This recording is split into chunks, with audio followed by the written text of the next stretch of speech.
Good morning students, class first year. देखिए, हमने बताया था आपको कि लेसन खत्म होने के बाद जो उसके पीछे पद्यांश दिए गए हैं, उनके प्रश्न दिए गए हैं, 5-5 10 नंबर का क्वेश्चन है, ये समझाएंगे आपको विधिवत। और ये बात हमने बताई थी पहले, तो उसी क्रम में जब लेसन आपके 2 समाप्त हो गए, आज से आपने प्रारंभ कर दिया। मैंने जितने पैराग्राफ आपके दिए गए हैं वो सारे इसी तरह से हटाएंगे रोज एक एक। इनको या तो बुक से पढ़िए या कॉपी लेकर बैठिए। वीडियो जो भेजते हैं, वीडियो से आप सारे प्रश्न एक तरफ सारे प्रश्न दिए, एक तरफ सारे उत्तर लिखिए, इनको उतार लीजिए और तैयार कर लीजिए। क्योंकि आने वाली परीक्षाओं में चाहे बोर्ड की हो, चाहे हाफ ईयरली हो, थर्ड मंथली हो, एनुअल हो, सब में यही क्वेश्चन आएंगे। व्याख्यान में कई बार बताया गया, आपको समझाया होगा, आपने सुना होगा, लेकिन पढ़ाते इसलिए हैं कि जैसे पहला दे दिया और ये रेखांकित अंश की व्याख्या पूछ रहा है, अगर न पढ़ाते तो आप अर्थ क्या जानते हैं? तो इसे लेसन पढ़ा होगा ध्यान से, तो आप इसकी व्याख्या लिख देंगे। इसलिए पढ़ाना जरूरी था। उसकी व्याख्या नहीं आएगी, व्याख्या इस तरह से आने लगी है, ये क्वेश्चन आ गए। इसलिए आपसे काम किया, सारे लोग ध्यान से इसकी तैयारी करें। बहुत इंपॉर्टेंट है ये, यही हमारे परीक्षाओं में आने वाला भी है। अब देखो बेटा, इसमें यहू तन जाओ मस करो, लिखो राम का नाम, लेखन करूं करंग की, लिख लिख राम पठाऊं। ये प्रश्न है, पैराग्राफ है ये 2 बार। तो इसका पहला प्रश्न क्या है? पहला प्रश्न है प्रस्तुत दोहे का पाठ, प्रस्तुत दोहे का पाठ और कवि का नाम लिखिए। अथवा इसका संगम लिखिए। तो 2 तरह से पूछा जाएगा, चाहे संगम लिख दें या इस तरह से लिख दें। तो हमने इसका उत्तर दे दिया। पहला उत्तर देना बगल में है, दोहे के पाठ का नाम है साखी और कवि का नाम कबीरदास। पहले का उत्तर है, तो आपका 2 नंबर आपके कंप्लीट हो गए। इसमें नंबर कटते नहीं, पूरे नंबर मिलते हैं। अब आइए दूसरा, रेखांकित अंश की व्याख्या कीजिए। रेखांकित अंश कौन सी है? ये जो अंडरलाइन दी गई है, पूरे की नहीं करनी है, केवल करने की करनी है।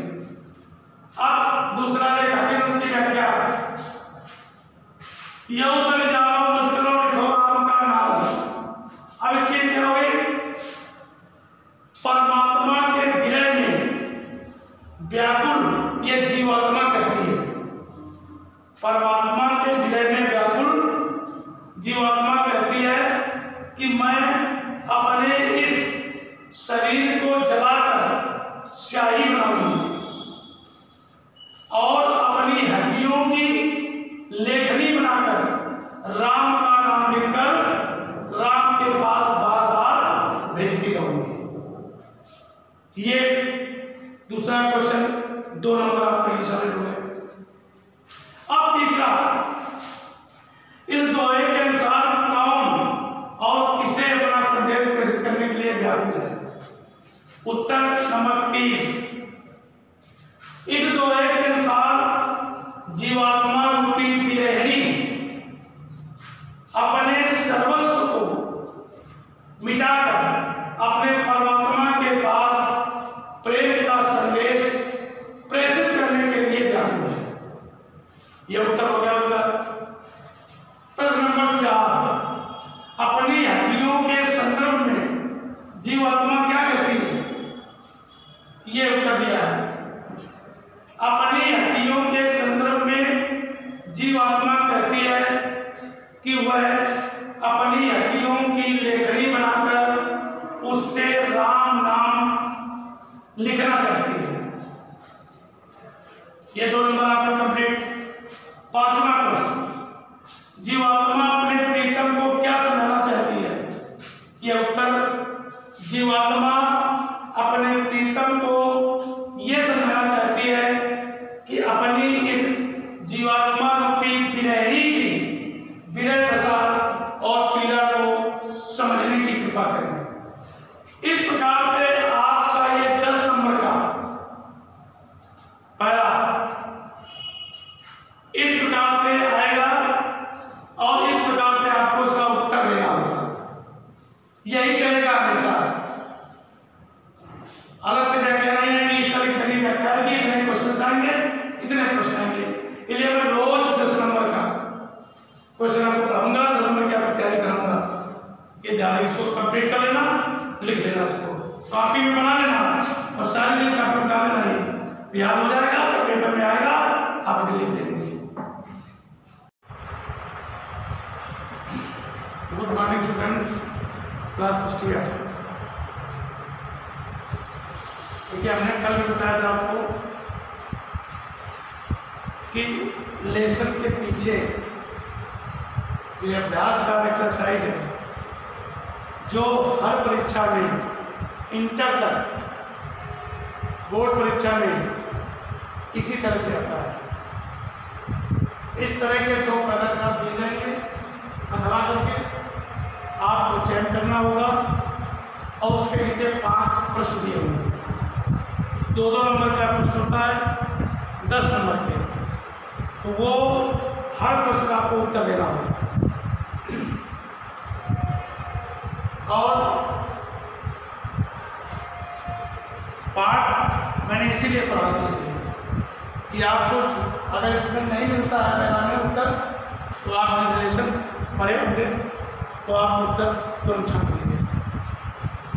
ये एक ही पैरा प्रतिदिन हम आपको पढ़ा रहे हैं। जैसे काव्य का हम 1 पैरा पढ़ाते थे, 2, 3, 4 नहीं पढ़ाते थे, कच्चे तमाम पढ़ा दें, और कम समय में पढ़ाते थे और कम समय में आज भी पढ़ा रहे हैं। इसीलिए मैं बार बार कहता हूं कि आप क्लास जरूर लीजिए। 9:45 से आपकी क्लास है, 50 तक आ जाइए। आप कम पढ़िए लेकिन पढ़िए जरूर। हम कम समय में भी अच्छा पढ़ा देंगे जो आपकी समझ में आएगा, ये मेरा दावा है। लेकिन आप आए तो आप क्लासें नहीं ज्वाइन करेंगे और धीरे धीरे हम पढ़ाएंगे और आपका कोर्स समाप्त हो जाएगा धीरे धीरे, तो आपको समझ भी आएगा, आपका भार भी नहीं पड़ेगा। वही क्रिया इसमें कर रहे हैं। अगर क्लास में होते तो हो सकता है हम 2, 3, 4 पैराग्राफ पढ़ाते जाते, किताब होती मेरे हाथ में, आपके हाथ में होती, सारे क्लास में लोग बैठे होते, डिस्कस भी करते। लेकिन फिर भी जब एक पढ़ाएंगे तो देर में पढ़ पाएगा, लेकिन पढ़ेगा। तो इसको आप पढ़ा करिए और जब वीडियो बनाते हैं उसको सारे फेयर कॉपी में, क्योंकि कोर्स आपका समाप्त हो गया है, पढ़ने खाली होंगे, उन्हीं में आगे काव्य में, गद्य का गद्य में लिखते जाइए। तो आपको जब परीक्षाएं आती हैं तो इन्हीं से हम पेपर बनाते हैं, पढ़ाई की चीज़ से। तो आप अपना रिवाइज कर लेंगे, देख लेंगे तो लिख देंगे, आपको अच्छे अंक मिलेंगे। लिखेंगे नहीं फिर आप भटकेंगे पेपर में, नंबर कमाएंगे। इसलिए यही कार्यक्रम चलेगा जब तक खत्म नहीं हो जाएंगे। जो 2 लेसन पढ़ा दिए, 2 के अभ्यास कराएंगे जैसे, फिर आगे कम पड़ेगा। देखो बेटा, कल एक हमने बताया भी था, आज पानी ही तय हिम भया, हिम भय गया भिलाई, जो कुछ था सोई भया, अब कुछ कहा न जाए।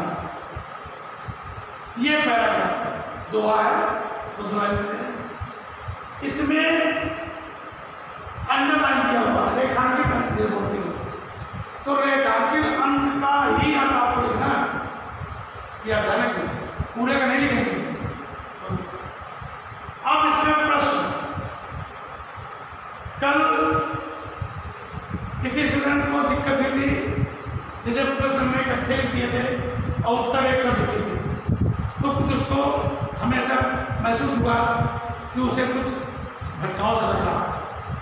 तो भटकाव दूर करने के लिए मैंने तरीका बदल दिया, जैसे प्रश्न तो तुरंत उसका उत्तर, फिर प्रश्न तुरंत उसका उत्तर, फिर प्रश्न तो तुरंत उसका उत्तर, फिर प्रश्न फिर उसका उत्तर, फिर प्रश्न फिर उसका उत्तर। नहीं, जहाँ प्रश्न वही उत्तर, आप कोई भटकेगा नहीं, बिल्कुल सब कुछ सामने है। ये मैंने अपनी इस बार आज से परिवर्तन कर दिया। तो इसको आप पढ़ेंगे और कॉपी में लिखेंगे, इसको कंप्लीट करेंगे और तैयार करेंगे। देखिए पहला प्रश्न, प्रस्तुत दोहे के पाठ और कवि का नाम लिखिए। हालांकि इसमें दो प्रश्न आपको आ सकते हैं, अथवा में संदर्भ भी पूछ सकता है, लेकिन अथवा में होगा, संदर्भ में भरा होता है, कई चीजें लिखनी होती है, तो ये आप लिख देंगे तो आपको आसानी से आ जाएगा। लेकिन इसके पहले आपको पाठ का नाम, कवि का नाम तैयार करना पड़ेगा। गलत हो जाएगा नंबर कट जाएंगे, सही होगा पूरे नंबर मिलेंगे। प्रस्तुत दोहे के पाठ और कवि का नाम लिखिए। उत्तर प्रश्न है, उसी का उत्तर। प्रस्तुत दोहे के पाठ का नाम साथी और कवि का नाम कबीरदास। प्रश्न हो गया, उत्तर मिल गया, 2 नंबर आपके मिल गए। अब आइए प्रश्न नंबर 2 पे, रेखांकित अंश की व्याख्या कीजिए। रेखांकित का मतलब ये अंडरलाइन में दिखाई दे रहे हैं, इसको रेखांकित बोलते हैं। तो हमें इसी का करना है, इसकी जरूरत नहीं है। अगर धोखे में हो जाए तो कोई गलत नहीं होगा, लेकिन समय आपका बर्बाद हो जाएगा। अब रेखांकित अंश की व्याख्या क्या है? पानी हिम गए हिम गया, हिम हो गया बिलाई। पानी जल पीते हैं, हिम माने बर्फ, ये मैंने जैसे पढ़ाया था, आपने पढ़ा होगा। अब देखिए, कबीर कहते हैं कि परमात्मा रूपी पानी जमकर आत्मा रूपी बर्फ बन गया, फिर वही बर्फ पिघलकर पुनः पानी बन गया और उसका बर्फ रूप विलीन हो गया, अर्थात आत्मा परमात्मा में विलीन हो गई। ये इसकी व्याख्या हो गई, दूसरे प्रश्न का उत्तर हो गया। प्रश्न नंबर 3, प्रस्तुत साथी में कबीर इसे एक रूप में स्वीकार करते हैं। ये प्रश्न, इसका उत्तर आपको देना है। उत्तर तुरंत उत्तर में पढ़ा था कि साथी, प्रस्तुत साथी में कबीर जगत की उत्पत्ति, स्थिति और प्रलय को एक रूप में स्वीकार करते हैं। इसका उत्तर पहला में मिल जाता है, यदि नहीं मिलता है तो लेसन में मिलेगा, जो मैंने पढ़ा दिया है। जिन्होंने पढ़ा उनके आसान हो जाए। अब प्रश्न चौथा, 4 में, जगत की उत्पत्ति, स्थिति और प्रलय के संदर्भ में कबीर ने क्या कहा है? उत्तर, ये प्रश्न 4 उत्तर पास दिया। जगत की उत्पत्ति, स्थिति और प्रलय के संदर्भ में कबीर कहते हैं कि इन तीनों में नाम मात्र का ही अंतर है। वस्तुतः तीनों का मूल रूप एक ही है। इसी प्रकार मोक्ष की भी यही स्थिति है और आत्मा परमात्मा की भी यही एक रूपता है। ये इसका उत्तर हो गया। प्रश्न number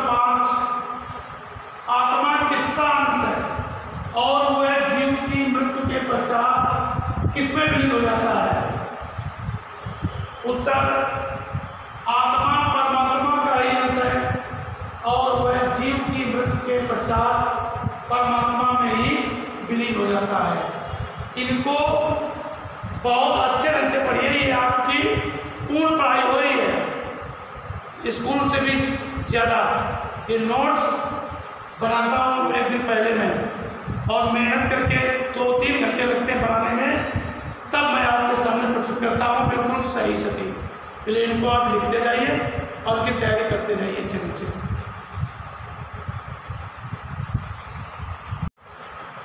good morning students, class first year. आज का टॉपिक साखी। ये आपका वही प्रकरण चल रहा है। यद्यपि ये लिखने की अपेक्षा बुक से पढ़ाने में ज़्यादा सहूलियत रहती है। बुक में 2 पैरा भी हो सकते हैं, 3 भी हो सकते हैं, 4 भी हो सकते हैं, लेकिन बोर्ड में जो लिखना होता है और बराबर लिखना होता है ताकि आप उसको वीडियो को अच्छी तरह से देख लें।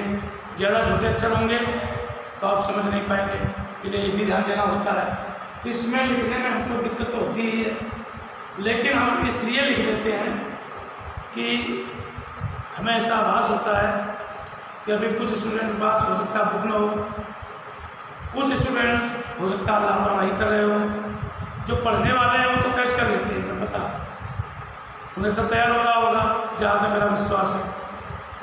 लेकिन जो नहीं पढ़ने वाले हैं वो जैसे कक्षा में लापरवाही करते हैं उसी घर में कर रहे होंगे, तो उनके लिए विशेष रूप से ये। तो इसमें चूँकि एक ही पैरा हो पा रहा रोज, इसलिए धीरे धीरे चल रहा है। बाकी समझाने में कोई समय नहीं लगता है,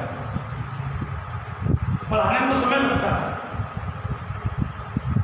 कक्षा में होता तो कभी हम बोर्ड पर नहीं लिखते हैं, बुक लेते हैं, प्रश्न पूछते हैं, सारे विद्यार्थी उसमें मन लगाते हैं, हम भी ध्यान देते हैं, मिल करके उसका आंसर निकालते हैं। तो इससे बुद्धि का परीक्षण होता है, ज्ञान बढ़ता है। लेकिन अब समस्या है, कक्षाएँ लग रही नहीं, इसलिए हम फिर भी प्रयास कर रहे हैं, धीरे धीरे चल रही है। तो ये जब 2 लेसन जैसे पढ़ा दिए गए तो 2 लेसनों के सारे पैरा इसी तरह से पीछे, क्योंकि यही अब आपके आने हैं, इसी तरह से आने में व्याख्यान तो आने में है, इसलिए इसको बहुत ही गौर से ढंग से ध्यान से इसको पढ़ना है। फिर गद्य के तो पढ़ा देंगे, फिर जब ये 2 समाप्त हो जाएंगे आगे भी तीसरा पढ़ाएंगे, फिर क्वेश्चन कराएंगे, फिर पढ़ाएंगे। यही क्रम आपका चलता रहेगा और आपका कोर्स समाप्त हो जाएगा। जब आप तैयारी करते रहें, पढ़ते रहें। जिनके पास बुक भी नहीं है वो ये वीडियो से जरूर लिख लिया करें, उतार लिया करें, कापी बना लें, और जब बुक से मिला लें, जिनका बुक है वो बुक से मिला लिया करें। तो देखिए बेटा, इसमें अगला ये पैरा था तीसरा, पंख उड़ानी गगन को पेंद रहा प्रदेश, पानी पिया चंच बिन भूल गया यो देश। इससे हमें 5 प्रश्न निकालने हैं, हर प्रश्न 2-2 नंबर का है। पूरा ये अगर आप सही कर देंगे 10 नंबर आपको मिल जाएंगे। इसलिए बहुत अहम प्रश्न है, ध्यान से सोचिए। हम सारे प्रश्न उत्तर साथ साथ लिखते जा रहे हैं ताकि आपको किसी प्रकार की कोई कमी गुंजाइश न हो।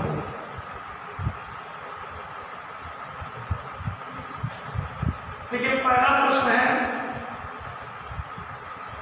प्रस्तुत दोहे और पद का नाम लिखिए। इसमें अथवा भी आता है, या तो ऐसे आगे लिखिए अथवा इस पद्यांश का संदर्भ लिखिए। तो ये आपको चूज करना है, या इस तरह लिखेंगे संदर्भ सभी जानते हैं, इसलिए हम ये उत्तर इस तरह के देंगे। देखिए, प्रश्न वही उत्तर में डाल दिया पास में।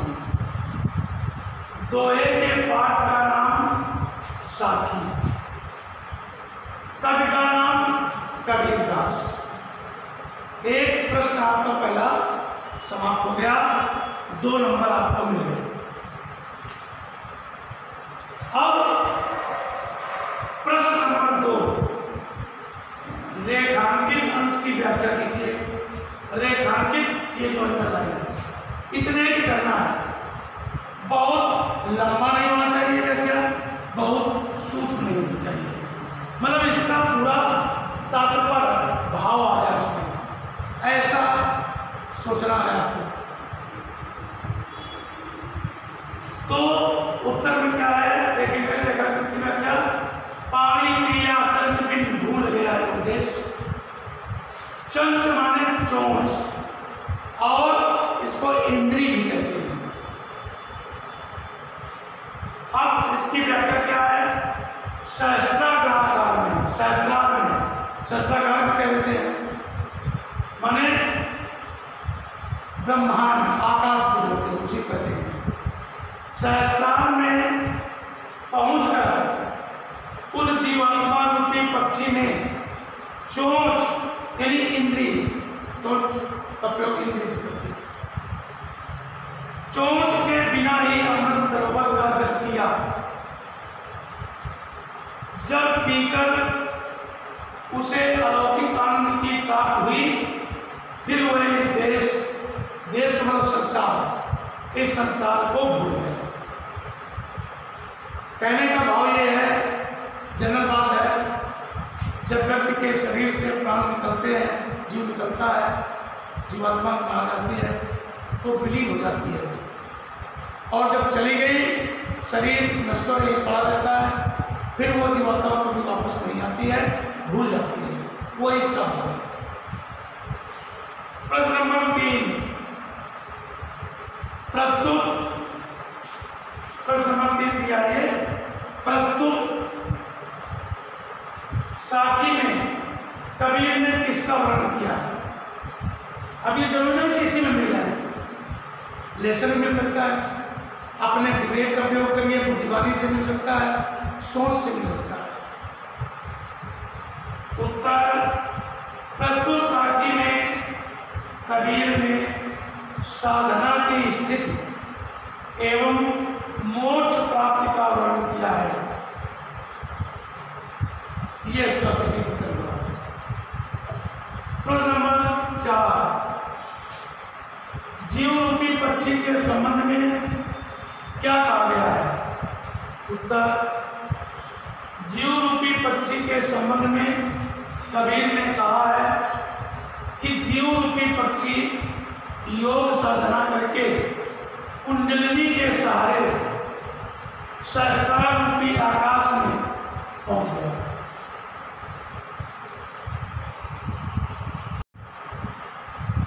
प्रश्न नंबर 5, सहस्त्रार में पहुंचकर जीव रूपी पक्षी ने क्या किया। उत्तर, सहस्त्रार में माने आकाश से पूछते हो कहा जाता है, में पहुंचकर जीव रूपी पक्षी ने अपनी चोंच के बिना ही अमृत सरोवर का जल पिया।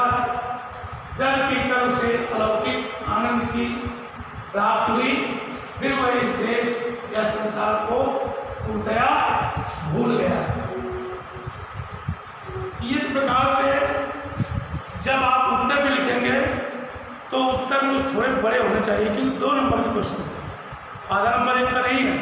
तो जब कोई जांचने वाला 2 नंबर देगा तो कुछ देखेगा तभी 2 नंबर देगा। आपने केवल उत्तर लिख दिया, मैंने एक शब्द लिख दिया, शब्द भी आप लिख सकते हैं, लेकिन शब्द के नंबर 2 नहीं मिल सकते हैं, इसलिए आपको थोड़ा विस्तृत तो करना पड़ेगा। विस्तृत करेंगे, उसको बढ़ाएंगे, थोड़ा बढ़ाने के बाद तब 2 नंबर आपको प्राप्त होंगे। इस प्रकार से इसको बढ़िया एक कापी बना लो, चाहे कापी के पीछे लिख लो, जहाँ पर इच्छा हो, सारे उतार करके लिखते जाइए, तैयार करते जाइए, क्योंकि आगे जब स्कूल लगेगा तो ये पूछे जाएंगे आपसे पूछेंगे, पेपर कोई होगा उसमें ये दिए जाएंगे, तो अगर आप लिखते जाएंगे तो आप पढ़ करके अपना उत्तर दे सकते हो।